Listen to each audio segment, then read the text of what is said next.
Mercredi, des idées en goguette. Marché ouvert, des idées en vrac. Émission sur Alliance 92, tous les mercredis à 6h45. Rediffusion le même jour à 17h30.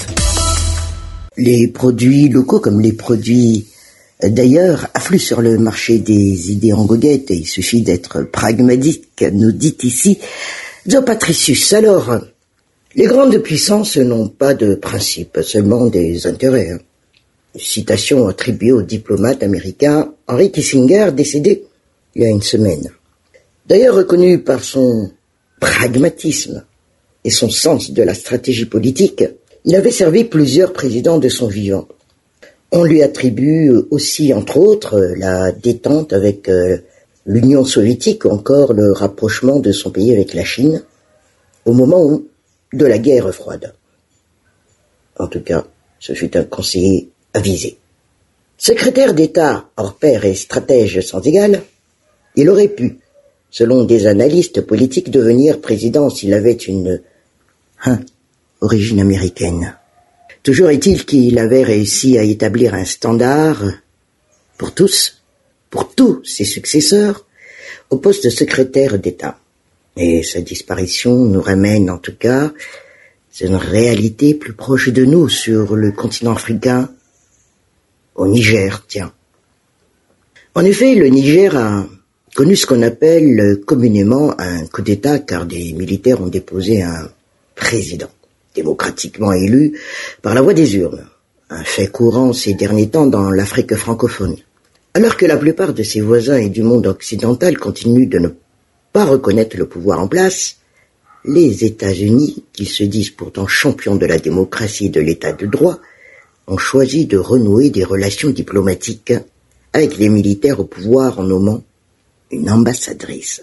Alors, sur le plan stratégique, il semble que ce pays occupe une position géographique centrale dans la lutte contre le djihadisme au Sahel et que le Niger abrite la deuxième plus grande base américaine sur le continent africain.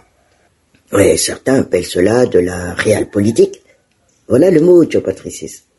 Un pragmatisme pour d'autres.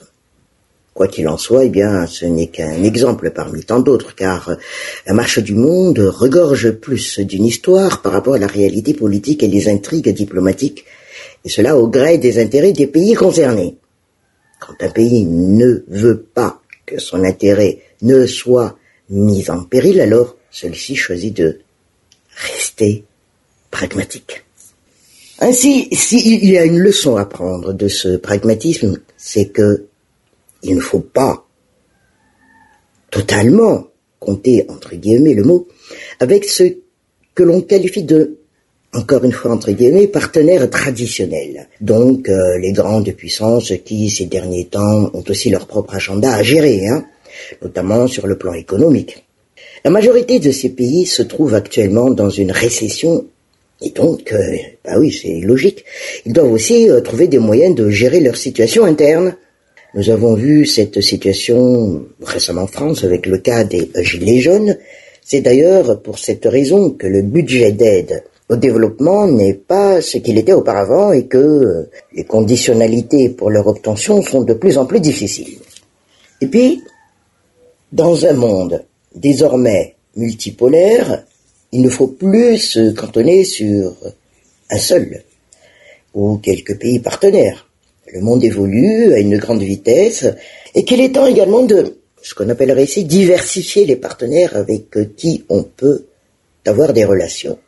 Certes, Joe Patricius, comme tous ces partenaires, cela pourrait créer des frustrations chez certains, mais il n'en demeure pas moins que dans un contexte d'une économie, le mot mondialisée, d'autres nations émergentes, l'autre mot, peuvent donner plus de coups de pouce en faveur des pays en développement. Et cela étant, le pragmatisme, oui, ne devrait pas non plus être l'apanage des grandes puissances. Il faut savoir simplement choisir ses alliés, que ce soit de circonstances ou pas. Mercredi, des idées en goguette. Marché ouvert, des idées en vrac. Émission sur Alliance 92, tous les mercredis à 6h45. Rediffusion le même jour à 17h30